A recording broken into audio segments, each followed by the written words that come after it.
I well remember a black man who lived on a neighboring farm. His name was Roger Slater. Mr. Slater was highly respected and a good friend of my father, Will Gillespie. Mr. Slater dealt in horses, Western horses, that were bred and raised on the vast ranges of the West. Slater would buy a carload of these horses, partially train them to harness, single and double, and sell them to Eastern farmers who mainly wanted horses weighing from 1,000 to 1,300 pounds, about 4 or 5 years old, and sound of limb and wind, so the saying goes. Mr. Slater told my father he had a horse that my father would like. At that time, we had 4 horses. Dick and Jim were getting very old. Incidentally, my father never sold a horse. After years of faithful service, he just retired then.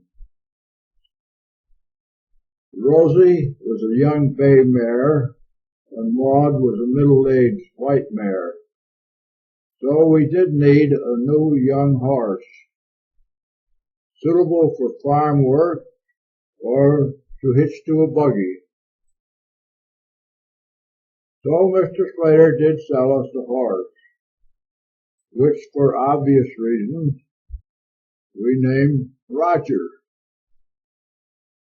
The young bay gelding we bought, other than walking, knew only one gait. He was a born pacer. Roger proved to be a very good horse, but was exceedingly shy and timid. He was afraid of all unfamiliar things, and of one thing of which he must have become very familiar, a horsewhip. We soon learned to put all horsewhips out of Roger's sight. With kindness, he soon won our confidence, or he won confidence in us, and shortly became a good, steady, gentle horse, one that you could talk to, but must never slap. A slap on the rump with the reins would send Roger into uncontrollable flight. We bought Roger when he was 5 years old in the year 1900, just my age at that time. So you might say Roger and I grew up together. So now I will tell you the special use we made of Roger. But here I find it necessary to digress a bit and tell you of the conditions that existed in the U.S., whether on the farm or in the city, about this time. The Philippine War with Spain was over, and we were feeling the effects of the panic of 1898, a severe recession. Later I remember hearing my folks and my grandparents tell of the times.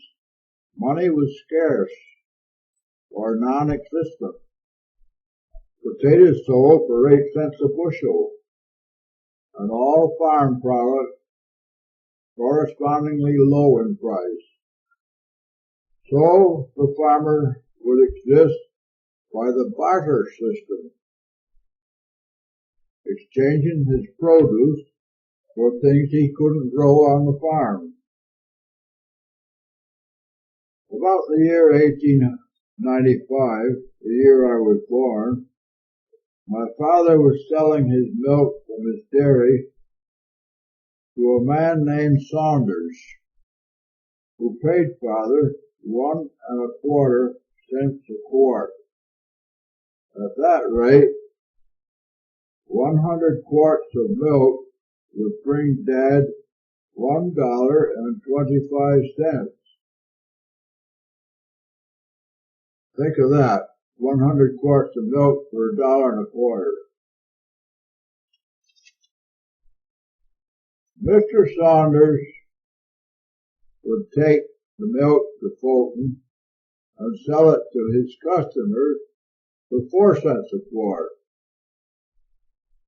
One day he told Dad that he was getting too old for that kind of work and would sell the business, including a few cows and a milk wagon, for a price that was in our reach, at least in our family. The reason we were able to raise the money being that my mother had just lost a relative in Phoenix, New York, who had bequeathed mother $200. So buy we did, and we became a farmer who produced milk and sold it retail. A few years later, when I was 5 or 6, my oldest brother Albert, who was 10 years older, temporarily left off his formal schooling and took over the job of milk distributor. Roger the horse had arrived on the scene, but he needed someone to quiet and comfort him, to get him used to the noises of the city. So they sent me along mainly to talk to Roger while Albert delivered the milk. In those days, while pasteurization was known, it was very little used in regard to milk, and not at all in Fulton. So the milk was taken raw from the cow, placed in cans to cool in ice water.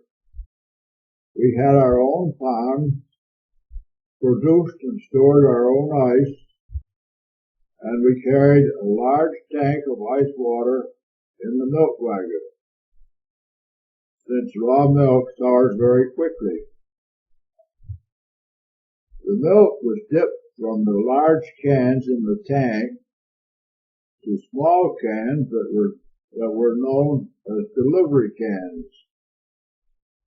The delivery can was carried to the dish that was waiting on the customer's porch, and money or a ticket in the dish told the milkman how much milk was to be measured out, the measure being the cover of the delivery can. In this way, Roger, Albert, and I somehow got the 160 quarts of milk delivered each day, but with many interruptions, due mostly to Roger's timidity and fright over city noises, and I must say to Albert's propensity to visit with his milk customers, who all seemed to like him very much.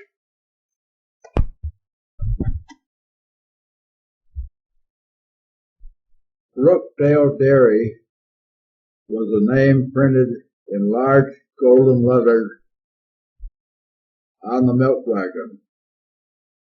Probably it was so named because Waterhouse Creek flowed through our pasture. In those days, the swamps in Valley had not been cleared for muckland, and those big swamps acted like huge sponges, holding the water back in rainy weather and supplying a steady stream to the creek during dry weather.